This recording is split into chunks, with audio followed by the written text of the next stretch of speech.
অৰুণোদয় আঁচনিৰ পৰা জুবিন গাৰ্গৰ মৃত্যুলৈকে মুখ্যমন্ত্ৰীৰ 7টা ডাঙৰ ঘোষণা। ফেচবুক লাইভত মুখ্যমন্ত্ৰী ডক্টৰ হিমন্ত বিশ্ব শৰ্মাৰ 7টা ডাঙৰ ঘোষণা।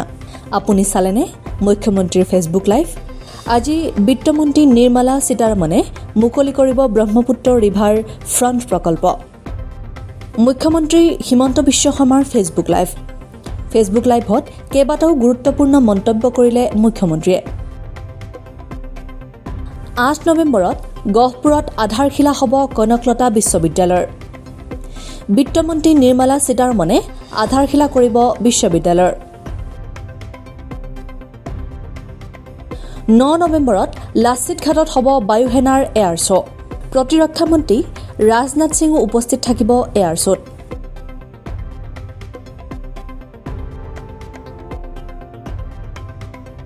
অসমলৈ অনা হ'ব বৃন্দাবনী বস্ত্ৰ।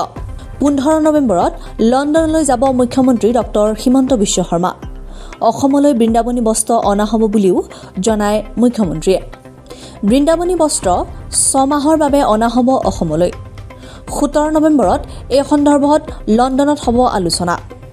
মিউজিয়াম কৰ্তৃপক্ষৰ সৈতে আলোচনাত মিলিত হ'ব মুখ্যমন্ত্ৰী।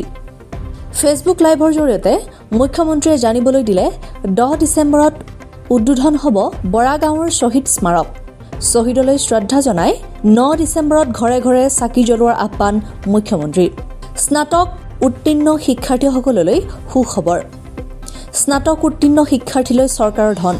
প্ৰতিগৰাকী শিক্ষাৰ্থীক 25,000 টকাকৈ একেলগে 10 মাহৰ ধন প্ৰদান কৰিব ৰাজ্য চৰকাৰে।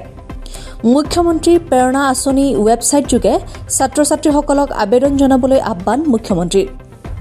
চৰকাৰী চাকৰিলৈ ডাঙৰ মন্তব্য।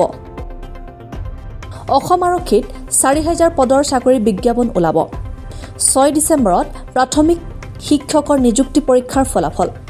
9 ডিচেম্বৰত প্ৰাথমিক শিক্ষকক নিয়োগ পত্ৰ প্ৰদান কৰিব ৰাজ্য চৰকাৰে। নৱেম্বৰৰ ভিতৰত অসম আৰক্ষী কনষ্টেবলৰ নিযুক্তি। এই নিযুক্তিৰ পিছতে অসম আৰক্ষীত আৰু 4,000 পদৰ চাকৰি বিজ্ঞাপন ওলাব। নৱেম্বৰৰ শেষত বা ডিচেম্বৰ মাহৰ ভিতৰত তৃতীয় আৰু চতুৰ্থ বৰ্গৰ উত্তীৰ্ণ প্ৰাৰ্থীক নিযুক্তি দিব ৰাজ্য চৰকাৰে। জুবিন গাৰ্গৰ মৃত্যুৰ সন্দৰ্ভত কি কয় মুখ্যমন্ত্ৰীয়ে? জুবিন গাৰ্গৰ মৃত্যু সন্দৰ্ভত মুখ্যমন্ত্ৰীয়ে কয় যে 10 ডিচেম্বৰৰ পূৰ্বে SITয়ে দাখিল কৰিব চাৰ্জশ্বীট। একাংশই অসমত নেপালৰ দৰে পৰিৱেশ কৰিব বিচাৰিছিল। মই CM হৈ থকালৈকে অসমক নেপাল হ'বলৈ নিদিওঁ। অৰুণোদয় আঁচনিৰ জৰিয়তে মহিলাক সন্মান দিয়া হৈছে, মুখ্যমন্ত্ৰীয়ে কয়। অৰুণোদয় আঁচনিৰ জৰিয়তে সন্মান দিয়া হৈছে মহিলাক। চৰকাৰে দাইল, চাউল, চেনি আদি কম দামত দিয়াৰ ফলত এটা পৰিয়ালে প্ৰতিমাহে প্ৰায় 2,000 টকাৰ সুবিধা লাভ কৰে। ৰাজ্য চৰকাৰৰ এই পদক্ষেপৰ ফলত উপকৃত হৈছে মহিলাসকল। শেহতীয়াকৈ বহু মুছলমান মহিলাই অৰুণোদয় নালাগে বুলি কৈছে, কিন্তু এতিয়ালৈকে কোনেও অৰুণোদয় এৰা নাই। যিসকলে অৰুণোদয় এৰিব বিচাৰে তেওঁলোকক অৰুণোদয়ৰ ৱেবছাইটত গৈ অৰুণোদয় এৰি দিবৰ বাবে আহ্বান মুখ্যমন্ত্ৰীৰ। নমস্কাৰ। ফেচবুক লাইভৰ এই এপিছডলৈ আপোনালোকক আদৰণি জনাইছোঁ। আজি কেইটামান কথা আপোনালোকৰ লগত পাতিম বুলি মই ফেচবুক লাইভলৈকে আহিছোঁ। আপোনালোক সকলোকে স্বাগতম জনাইছোঁ। যোৱা মাহটোত আমি সকলোৱে এটা নেদেখা পৰিৱেশৰ মাজেৰে আগবাঢ়িলোঁ। বিভিন্ন চৰকাৰী কাম কাজ বহু ক্ষেত্ৰত স্থবিৰো হৈছিলে, বহু ক্ষেত্ৰত পিছুৱাইও গৈছিলে। গতি আকৌ উভতাই আনিবৰ বাবে আমি চেষ্টা কৰিছোঁ। প্ৰথম অৱস্থাতে বা প্ৰথম ফেচবুক লাইভৰ প্ৰথমতে মই আপোনালোকক জনাব খোজোঁ, ADRE পৰীক্ষা, পুলিচৰ পৰীক্ষাত পাছ কৰা বা শিক্ষকৰ বাবে উত্তীৰ্ণ হোৱা বহু যুৱক যুৱতীৰ মাজত উৎকণ্ঠা হৈ আছে যে আমি আমাৰ এপইণ্টমেণ্টবোৰ কেতিয়াকৈ পাম। মই সকলো প্ৰশ্নৰ লাহে লাহে উত্তৰ দি যাম। আপোনালোকে অনুষ্ঠানটোত মোৰ লগত থাকক। অহাকালি ভাৰতৰ বিত্তমন্ত্ৰী নিৰ্মলা সীতাৰমণ গুৱাহাটীলৈ আহিব।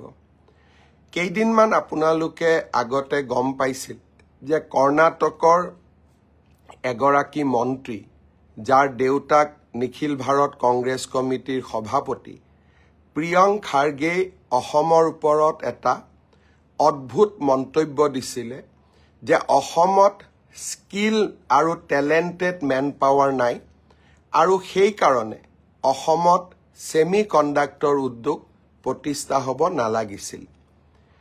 তেখেতে যিয়েই নকক কিয় সেমি কণ্ডাক্টৰ উদ্যোগ অসমত আহিলে কাম দ্ৰুতগতিত আগবাঢ়ি গ'ল আৰু অহা বছৰৰ আগভাগতে চিপছ প্ৰডাকশ্যনৰ কামো আৰম্ভ কৰিব। অহাকালি ভাৰতৰ বিত্তমন্ত্ৰী নিৰ্মলা সীতাৰমণ জাগিৰোডলৈ যাব আৰু অসমৰ বহু কেইগৰাকী মেধাৱী যুৱক যুৱতীৰ সৈতে তেখেতে কথা পাতিব, সেমি কণ্ডাক্টৰ উদ্যোগ পৰ্যবেক্ষণ কৰিব। আমি এটা মেছেজ পঠাব খুজিছোঁ যে অসমত টেলেণ্টেড যুৱক যুৱতীৰ কোনো অভাৱ নাই, মাত্ৰ সুযোগৰ অভাৱ আছিল। যেতিয়া সুযোগ আমাৰ সন্মুখলৈ আহিব, সম্ভাৱনাও আহিব আৰু আমাৰ যুৱক যুৱতীয়ে আকাশ চুবও পাৰিব। মই নিশ্চিতভাৱে বিশ্বাস কৰোঁ সেমি কণ্ডাক্টৰ ইণ্ডাষ্ট্ৰী আৰম্ভণি। মই চেষ্টা কৰি আছোঁ আপোনালোকক আৰু এটা ভাল খবৰ দিয়াৰ বাবে। মই নিশ্চিত যে আমি আৰু নতুন উদ্যোগ অসমলৈ আহিম। মল্লিকাৰ্জুন খাৰ্গে হওক, প্ৰিয়ংক খাৰ্গে হওক, তেওঁলোকৰ চকুত আমি টোপনি নোহোৱা কৰিম। যোৱাকালি সমগ্ৰ ৰাজ্যতে ভাৰত ৰত্ন সুধাকণ্ঠ ভূপেন হাজৰিকা দেৱৰ মৃত্যু দিৱস আমি অত্যন্ত গাম্ভীৰ্যতাৰে পালন কৰিলোঁ।